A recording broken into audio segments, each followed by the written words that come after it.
बिस्मिल्लाहिर्रहमानिर्रहीम। अस्सलाम वालेकुम वरहमतुल्लाहि वबरकातुहू। ऑफिशियल आबिद राजा चैनल की तरफ से आज मैं अपने दोस्तों को रसूलुल्लाह सल्लल्लाहु अलैहि वसल्लम का एक फरमान बताऊंगा कि अगर आपसे कोई गुनाह सरजद हो जाए तो आपने फ़ौरन क्या करना है। रसूलुल्लाह सल्लल्लाहु अलैहि वसल्लम ने इरशाद फरमाया, जिस शख्स से कोई गुनाह सरजद हो जाए फिर वो अच्छी तरह वज़ू करे और उठकर 2 रकत नमाज पढ़े और फिर अल्लाह से माफ़ी मांगे तो अल्लाह ताला इसे ज़रूर माफ़ फरमा देता है।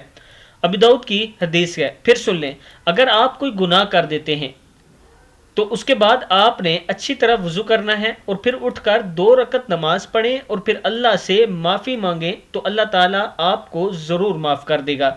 और उसके बाद ये ऐद भी करना है, ये इरादा भी करना है कि आज के बाद दोबारा मैंने ये गुनाह नहीं करना। इंशाअल्लाह अल्लाह ताला आपको उस गुनाह से भी बचा देगा। इस वीडियो को आप दोस्तों ने आगे ज़रूर शेयर करना है और आबिद राजा चैनल को ज़रूर सब्सक्राइब करना है। अस्सलामु अलैकुम वरहमतुल्लाहि वबरकातुहू।